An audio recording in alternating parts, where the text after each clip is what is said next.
क्या कारण है कि हम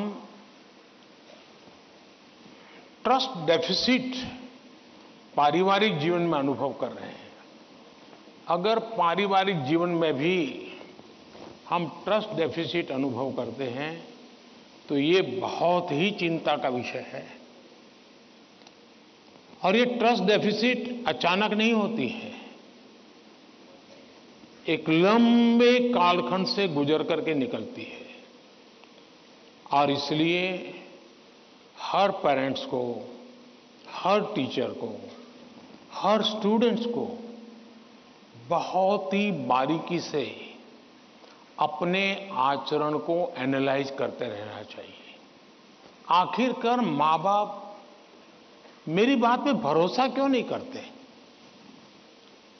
कहीं न कहीं तो ऐसी बातें हुई होगी जिसके कारण उनका ये मन बन गया होगा। कभी आपने कहा होगा कि मैं अपनी सहेली को मिलने जा रही हूं, और माँ बाप ने अगर बाद में पता चला कि आप तो उस दिन उसके यहां गई नहीं थी, तो ट्रस्ट डेफिसिट शुरू हो जाते। यार उसने तो कहा था वहां जाऊंगी, लेकिन मान लीजिए जब वहां गए नहीं, लेकिन आकर के कह दिया कि मैंने तय किया था उनके यहां जाऊंगा, लेकिन रास्ते में मेरा मन बदल गया तो मैं वहां चला गई थी। तो कभी भी ये ट्रस्ट डेफिसिट की स्थिति पैदा नहीं होगी। और एक विद्यार्थी के नाते हमें जरूर ऐसा सोचना चाहिए कि कहीं ऐसा तो नहीं है कि मैंने कहा था मम्मी आप सो जाओ, चिंता मत कीजिए, मैं तो पढ़ लूंगा, और मम्मी चुपके से देखती और मैं सो रहा हूं, तो फिर ट्रस्ट डेफिसिट हो जाएगा। ये तो कह रहा था मैं पढ़ूंगा, लेकिन पढ़ नहीं रहा है, सोया पड़ा है। आप कहते थे कि मां मैं अब 1 सप्ताह तक मोबाइल को हाथ नहीं लगाऊंगा, लेकिन चुपके से दिख रहा है मां को करे, तो फिर ट्रस्ट डेफिसिट पैदा हो जाती है। क्या आप जो कहते हैं उसको सचमुच में पालन करते हैं क्या? अगर आप पालन करते हैं तो मैं नहीं मानता हूं कि पेरेंट्स को या टीचर्स को इस प्रकार की ट्रस्ट डेफिसिट की स्थिति पैदा होगी, आपके प्रति अविश्वास का कारण बनेगा। उसी प्रकार से मां बाप को भी सोचना चाहिए। कुछ मां बाप को ऐसी आदत होती है, जैसे मान लीजिए किसी मां बाप ने, मां ने बहुत बढ़िया खाना बनाया है और बेटा आया, किसी न किसी कारण से उसका खाने का मन नहीं है, लेकिन बहुत कम खाया, तो मां क्या कहेगी? जरूर कहीं खा करके आए होंगे, जरूर किसी के घर में पेट में भर करके आए होंगे। तो फिर उसको चोट पहुंचती है, फिर वो सच बोलता नहीं है। फिर मां को ठीक रखने के लिए, ठीक है चलो अच्छा लगे बुरा लगे, मैं जितना मुंह में पोस्ट ऑफिस में डालता हूं डाल दूंगा। ये ट्रस्ट डेफिसिट पैदा हो जाता है। हर घर के अंदर ये अनुभव आता होगा। आपको माताजी ने, पिताजी ने मानो आपको पैसे दिए और आपको कहा 1 महीने का तुम्हारा ये 100 रुपया तुम्हें देते हैं पॉकेट का, और फिर हर तीसरे दिन पूछते हैं वो 100 रुपये का कह दिया। अरे भाई तुमने 30 दिन के लिए दिया है ना, दूसरा मांगने तो आया नहीं तुम्हारे पास, तो भरोसा करो ना। अगर भरोसा नहीं तो नहीं देना था। ज्यादातर मां बाप के केस में ऐसा होता है, रोज पूछते हैं अच्छा वो 100 रुपया, हाँ कोई ये तो पूछ सकता है, पूछने का तरीका होता है। कोई कहे बेटा उस दिन पैसे नहीं थे, तुम्हें 100 ही रुपये दिए थे, तुम चिंता मत करना, जरूरत पड़े तो कह देना। तो उस बेटे को लगे नहीं मेरे माता पिता ने मुझे 100 रुपया, देखो ये आपकी पसंद की बात आई तो ताली बजाते हो आप लोग।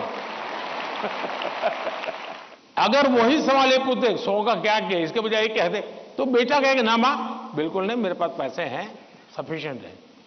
यानी हमारा एक दूसरे के बीच बात करने का तरीका कैसा है, ये चीजें सामान्य जीवन में जो अनुभव आती हैं वो फिर धीरे धीरे धीरे एजुकेशन सिस्टम के साथ रोजमर्रा की हमारी अपेक्षाएं होती है, उसके टकराव में कन्वर्ट हो जाती है। फिर कहा मार्क्स क्यों नहीं आए, बस तुम पढ़ते ही होंगे, ध्यान देते नहीं होंगे, क्लास में बैठते नहीं होंगे, अपने दोस्तों के साथ गप्पे मारते होंगे। हो सकता है वो पैसे हैं, सिनेमा देखने चले गए होंगे, मोबाइल फोन पर रील देखते होंगे। फिर वो कुछ न कुछ कहना शुरू हो जाता है, फिर दूरी बढ़ जाती है। पहले ट्रस्ट खत्म हो जाता है, फिर दूरी बढ़ जाती है, और ये दूरी कभी कभी बच्चों को डिप्रेशन की तरफ धकेल देती है। और इसलिए मां बाप के लिए बहुत आवश्यक है, उसी प्रकार से टीचर्स ने भी बच्चों के साथ इतना खुलापन रखना चाहिए, सहज रूप से अपनी बात कह सके। अगर उसको कोई सवाल समझ में नहीं आया तो कोई टीचर हड़का देगा, तुझे कुछ समझ नहीं आने वाला तो बाकियों को, विद्यार्थियों का टाइम खराब मत करो, बैठ जाओ। कभी कभी क्या करते हैं टीचर भी, जो 4-5 होनहार बच्चे होते हैं ना, उनको वो बहुत प्रिय लगते हैं, उनसे उनका मन लग जाता है। बाकी क्लास में 20 बच्चे हैं, 30 बच्चे हैं, वो जाने उनका नसीब जाने, ये 2-4 में अपना मन लगा देते हैं, सब चीजें वाहवाही उन्हीं की करते रहते हैं, वही रिजल्ट देकर गए। अब आप उसको कितना आगे ले जा पाते हो तो अलग बात है, लेकिन बाकी जो है वहां से नीचे गिरा देते हैं। और इसलिए कृपा करके आपके लिए सभी स्टूडेंट समान होने चाहिए, सबके साथ इक्वली। हाँ, जो तेज होगा वो अपने आप में से जो अमृत है वो ले लेगा, लेकिन जिसको सबसे ज्यादा जरूरत है उसके प्रति अगर आप सिंपैथेटिक, और उसमें भी मैं मानता हूं उसके गुणों की तारीफ कीजिए। कभी एक बच्चा बिल्कुल वीक है पढ़ने में, लेकिन उसके हैंड राइटिंग अच्छे है, तो उसके सीट पे जाकर के, अरे यार क्या बढ़िया लिखते हो तुम, कितने हैंड राइटिंग तुम्हारे अच्छे हैं, क्या स्मार्टनेस है तुम्हारी।